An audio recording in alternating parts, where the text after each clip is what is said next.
been a very long and emotional few days out here for the crews who remain searching for one of their own. We're waiting to find out right now whether or not Buffalo Police, as well as several other agencies, will be heading back out onto the water to continue searching for Officer Craig Lehner. These homes over here, they are going to be evacuated. You can see the extensive damage here. This is what several Salamanca backyards look like this afternoon. I'm going to show you just how much algae is all over it. I'm just trying to grab it, but you can tell it's frozen here. You can't even get your hand into it. Maybe try to help out this person a little just to show how much snow is on top of their car here.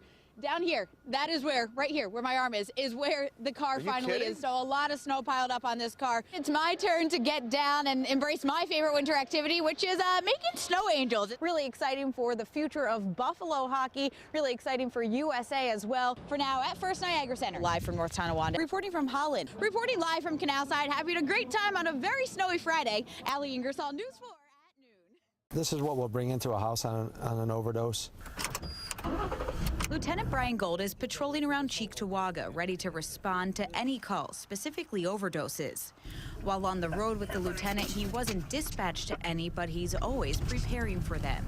You're thinking, I got to get there safe, I got to get there fast, because the person's not breathing, most likely. It's tough when somebody's not breathing well to spend a couple minutes watching them not breathe.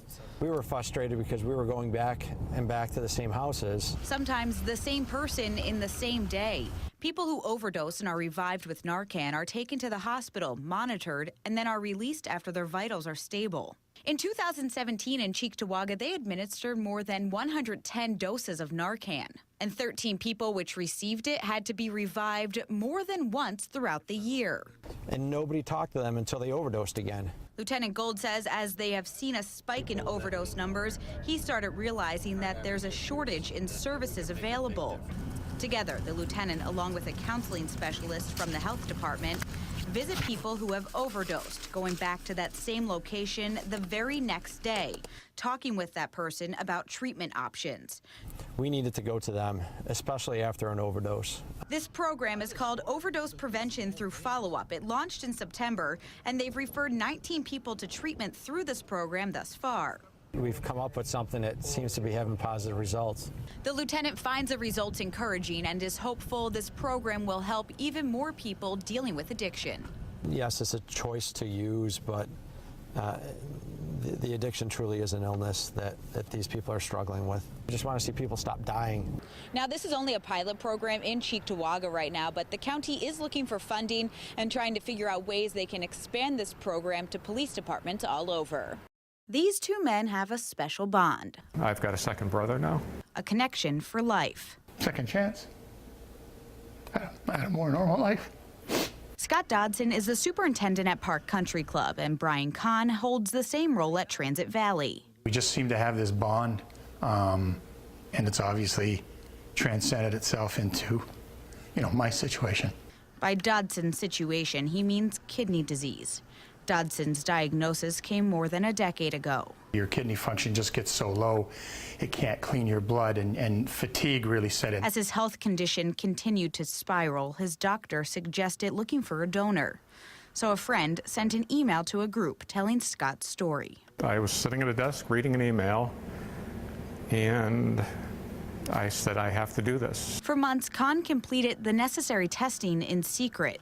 But right before the last round, he reached out to Dodson, scheduling a trip to this golf course, saying he wanted to see a project they were working on there. I had a very strange calm. For just about an hour, the two acquaintances rode around these greens, and Kahn began to leave, but then mustered up the courage to have an important, life-changing conversation. I said, hey, can I talk to you? He just said, I'm going to give you a kidney. He was taken aback. It was a really silent, awkward moment for a little bit. And I said, why me? I wanted to do something to help someone else because I've been blessed with so much. It was incredible, and here we are. Just weeks ago, doctors at Strong Memorial successfully completed the kidney transplant. And here they are, back at the course where this journey first began, one which changed both their friendship and their lives forever. It creates an amazing bond in people that you just never foresee. He gave me a new lease on life.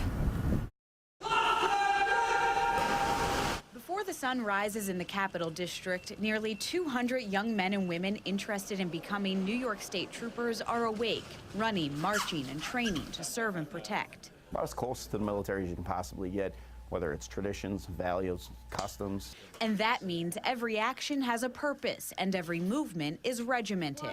Day in, day out, you're just like, oh, make it to the next sleep, make it to the next breakfast. Until you go through it, it's definitely a bit of an eye-opener. It's intense. Best word for it is intense.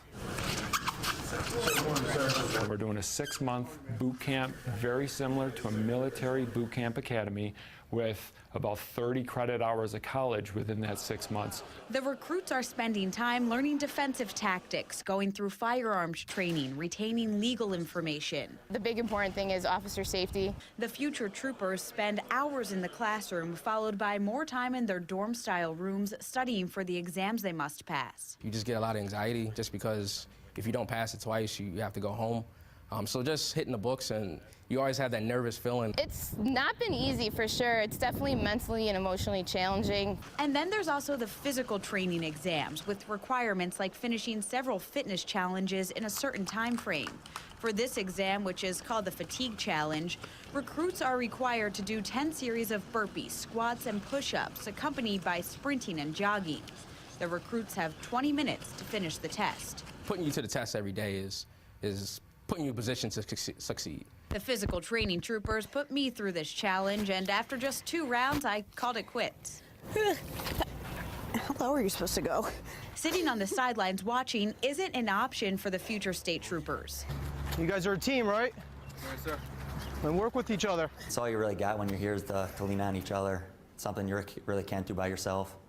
So when times get tough, it's just, you look to your left and right. For 100 years, state troopers have been leaning on each other, creating the rich history that comes along with wearing this uniform. You have that unique bond that I don't think people realize is so close. And you care for these people like your family. After spending 6 months together, the day has come where they'll cross the stage graduating. With the training I got here, I feel like I'm definitely prepared to go out in New York, wherever they put me, and serve the people. No matter where life takes them, they'll always have something in common. Being a part of the class marking 100 years of public service to those around the state. You do have maybe a little more weight on your shoulders to prove yourself. I have an opportunity to leave my own mark with the state police and help carry on that tradition that was set long before me. Just once again, another tremendous feeling of pride to be a part of the Centennial class.